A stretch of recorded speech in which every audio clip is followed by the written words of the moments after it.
Hey guys, today I'm telling you the story about that time that my car burnt down. And this is not clickbait. This actually happened on August 23rd, 2013. And it was not a very easy day for me, but I never shared it when it happened. And I mean, it's kind of a big part of my life, so I figured I wanted to share. So what was happening was that about 2 weeks prior, my brother had been in a motorcycle accident and he was in a hospital for a week and a half. On the 23rd, he had just been released a couple of days ago, and I was working a late shift at work, so I was planning on going to see him before going to work. So I had had my car for about a year and a half at that point. I got my driver's license on February 6th of 2012. I had literally just turned 18 at that point, and I got a car for my birthday from my mom.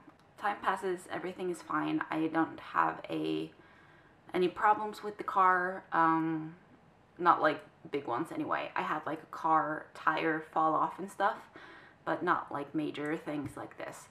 So on the 23rd, I wake up, I eat breakfast, and then I go sit in my car. It was a weekday. I was working at a gas station at the time, and I was going to start work at 4. So I left pretty early, probably around 10 or 11 a.m. And I drove my car down, and I thought it smelled really funny, like it smelled really like burnt plastic.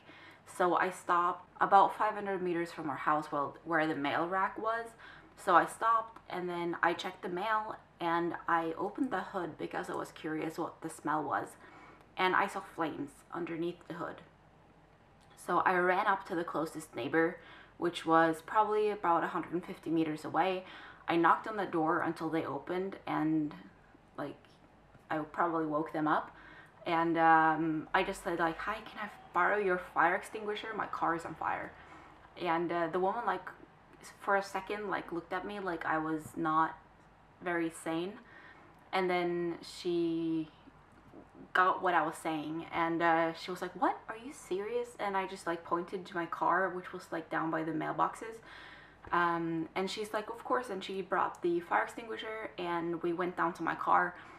We tried opening the hood back up, but by then it was way too hot, and we weren't actually able to hold up the hood of the car. So we sprayed the powder underneath the car, like in an upward motion into the engine where it was had caught on fire. And I was like freaking out at this point. So I tried calling my mom, and she didn't pick up the phone.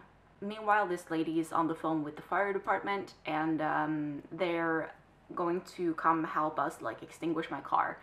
And since I can't get a hold of my mom, I tried calling her again, and then I called my uncle, who lived pretty close by.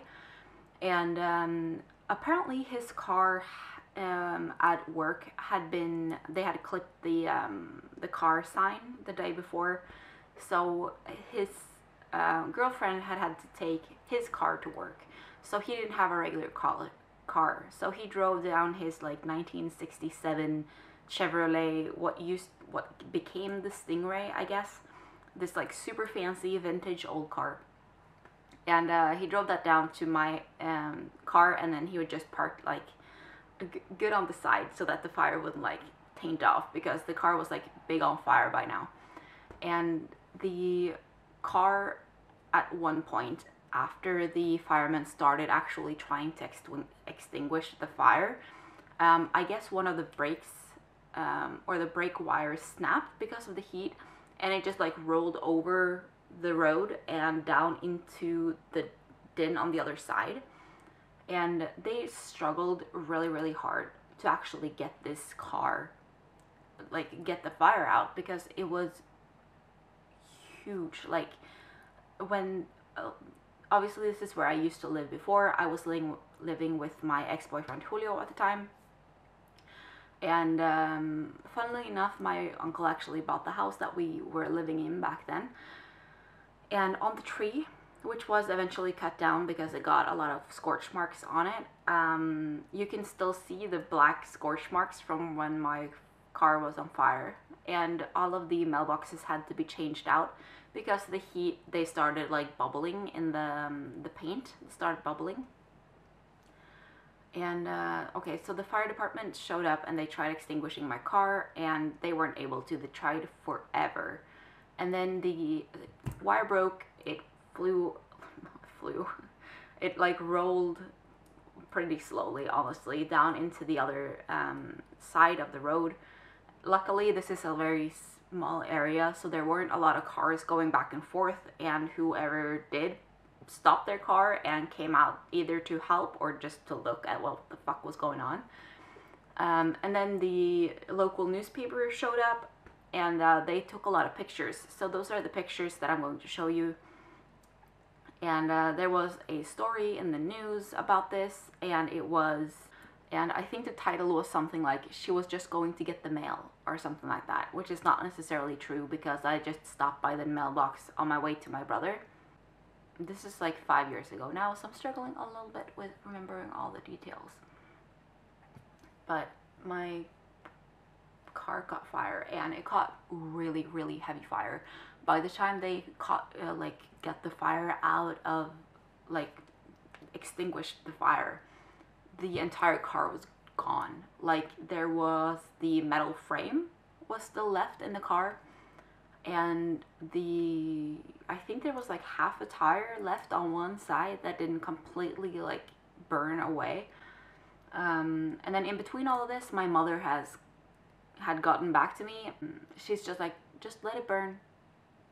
It's fine. We'll find you in the car. Just let it burn. Don't worry about it. You have insurance. Don't worry about it." After the car burned and we contacted our insurance company, it turned out that because I was so young when I got the insurance of the car, I had just started having a car for like a year and a half at that point. It didn't have fire insurance because it's a lot more expensive to have theft and fire compared to just like what you have to have, because this was such a cheap car. This was a 1995 green 3-door Volkswagen Polo was my first car. And I love that car so much. Like, it was my first car. I guess it went out with a bang. I don't know, I just felt like talking, kind of. And this is like one of the more interesting stories that has happened to me that I actually have like photo evidence on. And so after they had extinguished the car, I called work and told them that my car is on fire, my car is on fire, my car is on fire. And my boss was just like, "Calm down, just call me back when you're not freaking out. It's fine, just call me back later." So I was like, "Okay, I'll call you back later. Okay." And I think it took like an hour or so until I called him back, and I just told him that my car burnt down, there's no way I'm getting to work. And he was like, "Okay, that's fine, we'll find someone to take your shift.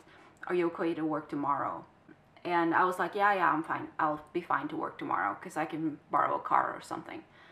And then I go home, and then boyfriend is still sleeping in bed. It's like 11 or 12 at that point. And we actually end up breaking up that night. After we were together for 5 years. We started dating when I was 14. And we broke up that night. Apparently we both had feelings that the relationship was going to end. I had been talking about it with a friend of mine, and he had felt the same as well. So I pushed it, but he said it. Yeah, it was not a very good day. And I regretted that I said I would be able to work the next day.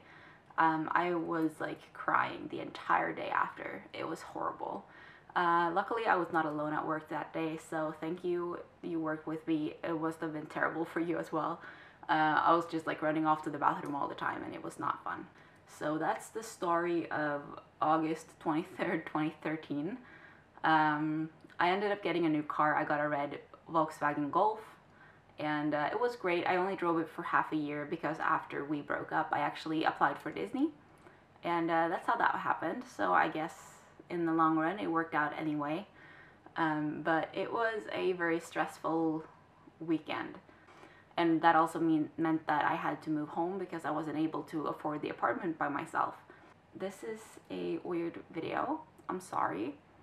If you saw this entire random ass crazy video, leave a comment down below because I applaud you. Like, this is way too long and it's way too crazy, and I probably should have mapped out a manuscript for this before I started talking, but I didn't do that. But at least I have the pictures to show that this is actually a reality. And it was a crazy experience. Like, just seeing my car burning down to the ground, it was insane. August of 2013 was probably the weirdest, hardest month of my life, with my brother in the accident and the car on fire, and then breaking up a 5-year relationship. We had also been living together for almost a year at that point. At least something good came out of it, because I ended up applying for Disney after that, and as you all know, I did get the job, and I moved to Disney in February 2014, and I lived there for a year. I came home in February of 2015, and yeah, obviously life sorted itself out.